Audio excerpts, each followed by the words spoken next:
Hey everybody, welcome back to another video vinyl spotlight. My name is Rich from richdgmono, and today we are going to look at one of my favorite all-time jazz records. This record has been a favorite of mine for a very long time, yet I have never blogged about it. It's never been a vinyl spotlight on my blog, and there's a particular reason for that I'll get to in a minute. But for now, just let me introduce you to the record itself. It is by one of my all-time favorite jazz musicians, composers, and pianists. And the record is Horace Silver, 6 Pieces of Silver. This was one of the first original pressings that I ever went after. There's many of them available. It was reissued many times throughout the classic jazz era of the late 50s and 60s. It shows up in all kinds of label variations, the original Lexington Ave labels. This copy here in particular is the West 63rd labels, both sides, deep grooves, and no ink for incorporated or registered trademark R. Very pretty, sexy labels on this. Why did I not ever blog about this record? Well, I mean, I've owned several copies of it, first of all. And the first handful of copies I had, the first 2 or 3, probably wouldn't have been that great condition. Around 2013, 2014, I would have bought a copy from Euclid Records. I would have won it on eBay. I think I won it. I don't think it was a buy it now. I think I won an auction. It was beautiful. There were a couple of ticks caused by a short hairline at the end of one of my absolute all-time favorite jazz ballads, Shirl. You know, I told them, look, I mean, I don't expect you guys to catch every single little imperfection with a record when you list it or sell it. So, you know, I'm sorry, I'd just like to return it, and they let me return it, and that was totally fine with them. So yeah, so then maybe, I don't know, a few years went by, and I made a trip to one of my favorite record stores, Hudson Valley Vinyl, owned by a good friend of mine, Chris Reisman. And yeah, he had this copy here sitting on the wall. And I'm not gonna show you the jacket for a particular reason. Now, I would have gotten this vinyl, not the jacket, but I would have gotten the vinyl at that time with a different jacket, okay? And that jacket had some damage, some tape damage from where someone had put a piece of tape over the spine in one spot, about 2 inches long.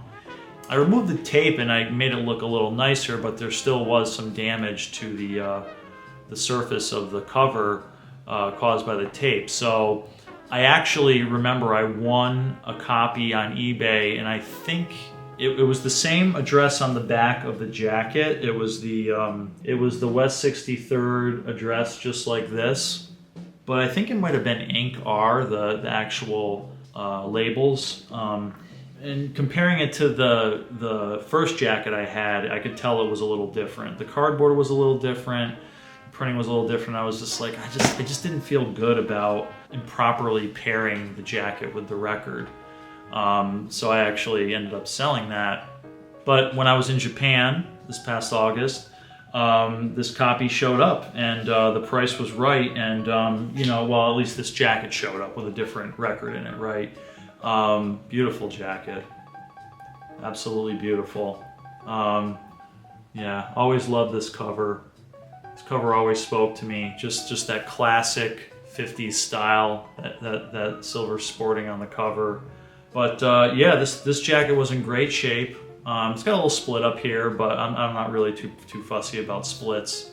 So I didn't blog about it all those years because it didn't really have the most presentable jacket. So that was the only thing that was really stopping me from from reviewing it. But now I got a beautiful jacket, so I guess I can review it. I mean, I'm like I said in my record collector confessions, I'm trying to get away from that kind of obsessive perfectionism. But the copy I have is just absolutely gorgeous. I mean, like, I don't think I'd ever find a copy in better condition. You know, there are Lexington labels out there, but like, I am 110% content with a copy with West 63rd labels. I mean, but yeah, as for the music, one of my favorite jazz albums of all time. I mean, it's not as consistent, in my opinion, as something like Song for My Father, where song after song after song is like 5 stars, most of them, if not all of them. But the quality of the playing and the compositions and the songs that are my favorites are like big favorites of mine. I mean, I could go down the list here. Cool Eyes is a very beboppy kind of tune composed by Silver. Being a beboppy tune, the thing that makes it beboppy is that it's kind of got this quirky melody. Yeah, he was known to write beboppy stuff, especially in the mid-50s, which was when this was recorded. So yeah, Cool Eyes, pretty good tune. I mean, overall, I can listen to the whole album start to finish, and that has a lot to do with the fact that I love the musicianship, I love the arrangements, and the recording is so beautiful. It's pretty much in that pocket of Hackensack's recordings that Rudy did not use any artificial reverb. So what you're hearing on the recording is the natural, beautiful reverberation of the Hackensack living room in full blossom and bloom. And it is just a sound to die for. I love it. Another interesting thing about this record compared to other records that he even recorded for Blue Note right around this time is that this record has kind of like a darker, smokier sound to it.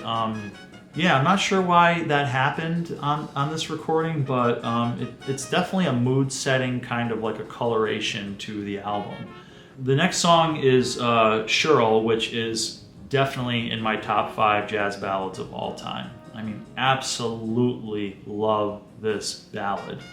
Love how Silver on this and the other ballad on side 2 does this really cool thing where like he'll be like holding the sustain on the piano notes with the pedal, and then he'll lift it up, and then suddenly the sustain on the note will stop, and he creates a very like jaunting sort of like effect by doing that, and it's very effective and emotive. Finishing out side 1 would be Camouflage and Enchantment, which I feel like in some way go hand in hand.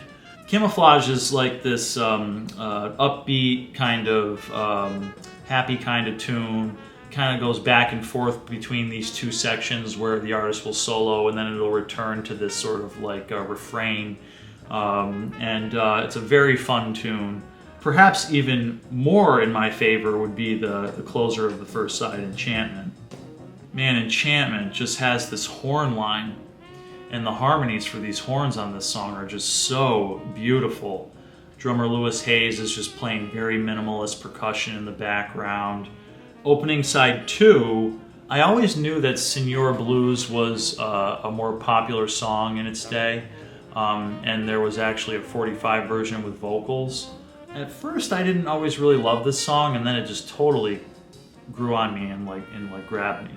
Virgo, another upbeat bebop influenced tune, a little bit more melodic than Cool Eyes probably, but yeah, not one of my favorite songs on the record, but I never skip any songs on this record at all. And then closing the album out, For Heaven's Sake, another breathtaking Silver ballad. Now, he didn't write that. He didn't write this song. This is the only song on the album that he did not write. But for one reason or another, I can't really explain, Shirl has a slight edge in my mind. But both are 5-star tracks for sure. So yeah, I also, in terms of the jacket, I always love these early Blue Note jackets that have the artist photos on them. I always love that. So this is one of those earlier Blue Notes that has that. Now, a few months ago, I also picked up the new Kevin Gray cut Blue Note Classic Series reissue of this album. This is a great reissue. Kevin did a great job with it. Full track mono master tape that he would have been using for this, the only one. As I said in my recent Record Collector Confessions video, I don't want to really be in this business of comparing pressings that much anymore, but you know, I have compared these pressings in the past, and you know, it's nothing new. The reissue sounds more accurate. It's got more high frequency detail in it. It sounds gorgeous. It's just a really great, solid, accurate representation of the recording. The original pressing sounds great in its own right. Just doesn't really have that high-end definition that the reissue has. It's a really great, warm, original presentation of the material, as it would have been in 1957, I guess, based on the labels that are on my actual record. Yeah, I like both. I mean, you know, sometimes I want to hear that accurate, beautiful reissue presentation, and other times I just kind of want to throw on the original and hear that, I guess you might want to call it tubey or slightly warmer presentation of the material or whatever it would be. Not much more to say about this album. Not much that has to be said, really. I mean, this is just one of the greatest jazz albums of all time. This is highly, highly recommended. Thanks for watching, and I'll see you next time.